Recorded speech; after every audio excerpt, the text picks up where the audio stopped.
Hi everyone! Welcome back to my channel. If it's your first time here, hello and welcome. Thank you for tuning in. My name is Jane and in this channel we talk about fragrances. Please do consider clicking on the subscribe button below if you haven't already to see fragrance related videos in the future. We have another fragrance battle today. We will be comparing the original OG Flowerbomb with two other flankers. One more intense, the other one is lighter. These are all currently available in our local department stores in 30, 50, and 90 ml sizes, so it's pretty easy to grab a bottle just in case anyone's interested.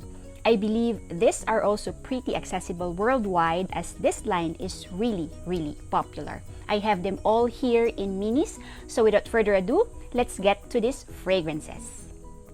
Of course, we'll be starting with the OG Flowerbomb Dew, probably one of the most popular fragrance of the 2000s. The number of flankers and the number of limited edition bottles is a testament to its success. Flowerbomb turned 16 years old this year. A lot of reviewers say that this fragrance was way ahead of its time, broke boundaries, and paved the way to the likes of La Vie Belle from Lancôme and Prada Candy, which went on to become popular themselves. This is a floral perfume but not your typical floral bouquet type fragrance. What I get most are an overload of sweetness added to dominant orange blossom and loads of patchouli. I get the other floral notes more as this dries down.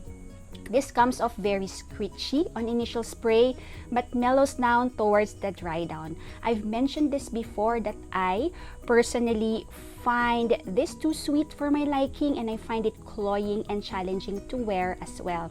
This isn't an everyday type fragrance, not office safe, not blind buy safe as well, could be offensive when oversprayed.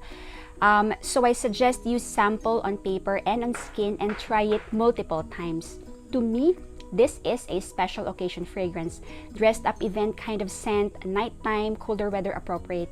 It definitely has a flirty, sexy edge. This would make for a great date night scent. To fans of the sweeter fragrance genre, I can imagine this to be very appealing, regardless of your age. Definitely feminine leaning to my nose. This has moderate projection, at least could fill the room when oversprayed. I cannot comment on longevity because I haven't fully worn this. This is a bit too much to wear in the current weather. So if you thought Flowerbomb couldn't be sweeter, they came out with a flanker called Flowerbomb Nectar. So this is an Eau de Parfum intense formulation, so I imagine this to be the sweeter, syrupy version of the original. This has notes of gunpowder, cassis and bergamot, osmanthus, orange blossom and jasmine, and vanilla, tonka bean, benzoin, and of course patchouli. You definitely smell Flowerbomb here, but in a way, this is also very different. The gunpowder definitely gives this an interesting edge, metallic and smoky. I get this more towards the middle and it blends well with the composition, and I think it serves to cut through the candy-like sweetness that is this fragrance. To me, this opens very fruity.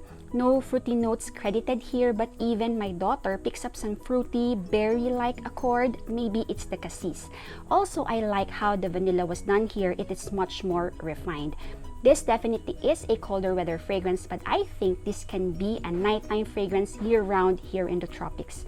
This one actually surprised me because I did not like the OG Flowerbomb much. I was very certain that this was going to be more challenging, but I actually like this better. This to me is more wearable, still very sweet, but for some reason this is easier to wear. I was also very surprised that the metallic smell doesn't bother me at all. I did not find it scritchy as some metallic notes could be. In fact, the gunpowder made this composition very interesting to wear. This is also at least a moderate projector. Again, I can't comment on the longevity as I haven't fully worn this yet. Be sure to test this out on skin first as this isn't blind buy safe, isn't office friendly, and still very much a special occasion fragrance to me. So if you love Flowerbomb but are looking to try an interesting variation, check this flanker out, Flowerbomb Nectar.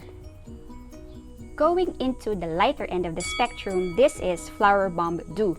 This is Flowerbomb painted in soft pastel colors. This credit the notes of pear, ambrette, dewdrops, and bergamot, iris and rose, white mask, cashmeran, and heliotrope. This is for the person who loves some element of Flowerbomb but can't seem to wear it for one reason or another. This is Flowerbomb minus the patchouli, plus a load of powdery notes. It's like Flowerbomb covered in a veil of powder. I get a more rosy iteration of Flowerbomb in here as opposed to the original where orange blossom dominates the composition.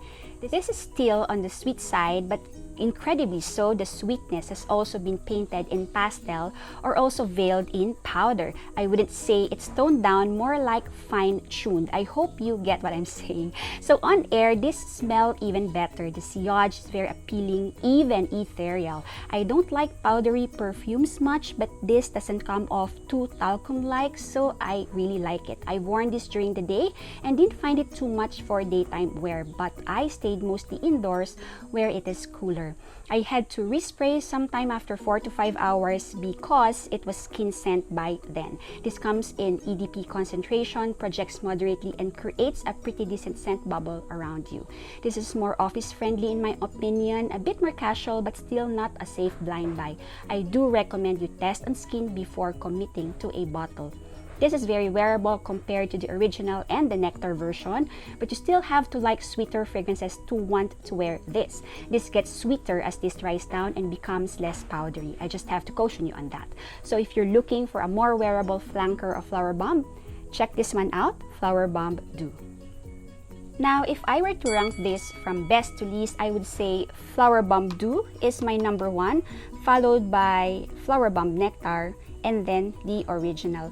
But I am not running to get full bottles of any of this just because I don't think I gravitate in the general direction of sweet smelling fragrances much.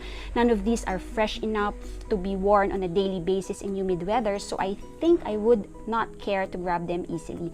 I would definitely hold on to these minis for special occasion wear. So, what do you think of the comparison, guys? Do you like or love Flowerbomb? Do you have a favorite flanker? Do share your thoughts in the comments down below. And if you like this video, please don't forget to like and share. Subscribe if you haven't done already. Click on the bell icon to be notified of future uploads. Thank you so much for joining me today. I hope you enjoyed this video as well. See you in my next one. Bye!